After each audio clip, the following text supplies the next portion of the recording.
I'm sick of hearing people whine about being bored. You know that soul-sucking feeling when time drags like molasses? Your brain feels like it's on standby and everything around you seems pointless? Yeah, I've been there. But here's the kicker. Boredom isn't just some annoying emotion, it's a signal, a wake-up call, and if you play it right, a secret weapon for unleashing your creativity and potential. After diving into the science, philosophy, and some jaw-dropping studies, I'm here to blow the lid off boredom, expose why society keeps us stuck in this rut, and show you how to turn it into your superpower. Buckle up, because I'm not holding back. I used to think boredom was just me being lazy or my environment sucking the life out of me. But it's deeper than that. Boredom is that restless, empty feeling when nothing grabs my interest or feels worth my time. It's like my brain is starving for stimulation, stuck between apathy and irritation. I feel foggy, distracted, and time feels like it's mocking me. Every second stretches into eternity. Sound familiar? That's boredom, and it's not just me. It's a universal human experience, but most of us don't even question it. Why do I get bored? Science has some answers that hit hard. Sometimes my environment is too dull, like sitting through a repetitive meeting that makes me want to scream. My brain craves novelty, and without it, I'm psychologically famished. Other times, things are too complex, like when I'm wrestling with a coding problem that's light years beyond my skill level, and I just shut down. Then there's the gut punch.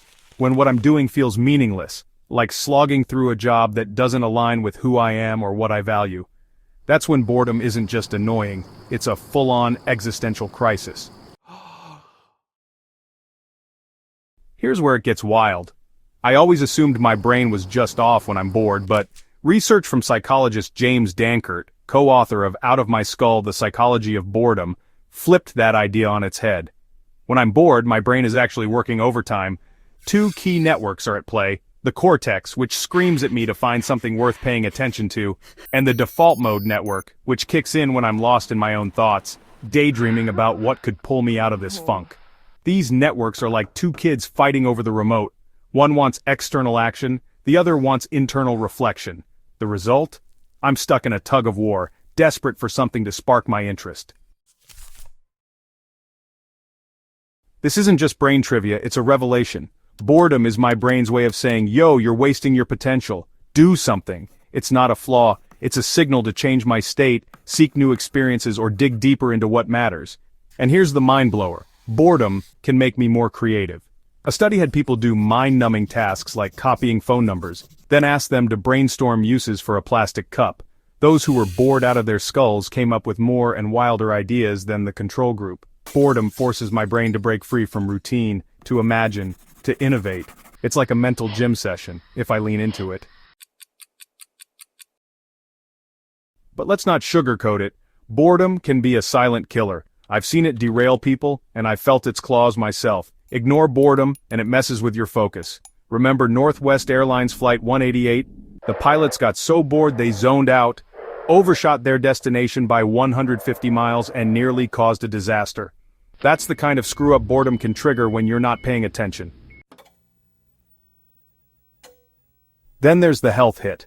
When I'm bored, I'm more likely to raid the fridge for junk food.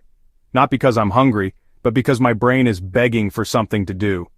Studies confirm this. Bored people eat more snacks, especially the unhealthy stuff, as their brain's anterior insular cortex pushes them toward instant gratification. Worse, boredom can spiral into dangerous territory: smoking, gambling, drugs, even violence. People who are chronically bored chase quick dopamine hits, and that's a slippery slope to addiction or worse. It's no coincidence that boredom is linked to depression. The apathy, the lack of meaning, it's like a preview of mental health struggles. I've had moments where boredom felt like a black hole, pulling me into negative thoughts that were hard to shake. Here's where I get pissed off. Society is complicit in keeping us bored. Our world is designed for distraction, not depth. Social media feeds me bite-sized, dopamine-spiking content that leaves me numb after 10 minutes. Workplaces often prioritize repetitive tasks over meaningful challenges, turning me into a cog in a machine. Even education systems reward rote memorization over curiosity, punishing kids who dare to ask why. We're conditioned to crave instant gratification, not the slow burn satisfaction of mastering a skill or wrestling with big ideas. No wonder we're bored. We're starving for substance in a world obsessed with shallow. Philosopher Arthur Schopenhauer nailed it. Boredom is one of life's two great miseries, the other being unfulfilled desire. He saw it as a curse of the human condition, a void we can't escape without effort. His solution? Dive into art or embrace asceticism to transcend the mundane. I'm not about to become a monk, but Schopenhauer's point about art resonates.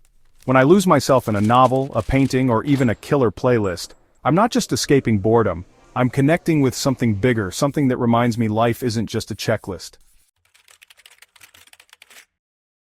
So, how do I deal with this beast? I've learned that boredom isn't the enemy, it's a challenge and I'm not here to lose. Here's my no BS strategy for turning boredom into rocket fuel. Shake things up. If my job feels like a snooze fest, I negotiate for new challenges or side projects that light me up. If life's too predictable, I sign up for something wild. Last month I joined a pottery class, and it was a game changer. New skills, new people, new vibes. Boredom doesn't stand a chance. Reframe the mundane doing dishes sucks. But when I think about how it keeps my space calm and functional, it's less of a chore. Waiting in line? I whip out my phone to read an article or call a friend. Every boring moment is a chance to level up. Chase long-term wins, I'm done with quick fixes. Instead, I pour energy into things that demand effort but pay off big, like learning to code, training for a half marathon, or volunteering. These aren't just hobbies, they're my ticket to flow state, where time vanishes, and I feel alive. Science backs this. Activities that balance challenge and skill release dopamine and keep boredom at bay. Get philosophical. When boredom hits hard, I take a page from Schopenhauer and get introspective. I journal about my goals, my values, what's missing. Sometimes boredom is my subconscious telling me I'm off track. Listening to it has led to some of my biggest life pivots. Here's my unfiltered stance. If you're bored, you're not a victim, you're just not trying hard enough. Boredom isn't something that happens to you, it's a sign you're coasting through life, settling for mediocrity. Society might want you numb, scrolling and stuck, but you have the power to say screw that. Pick up a paintbrush, question your career, move to a new city, or just sit with your thoughts until you figure out what sets your soul on fire. Boredom is your brain begging for meaning. Give it what it wants or it'll eat you alive. I'm not saying it's easy. Chronic boredom can be a symptom of deeper issues like depression, and I get that. If you're struggling, seek help, therapy, community, whatever it takes. But for most of us, boredom is a choice we can crush with intention. Look at history.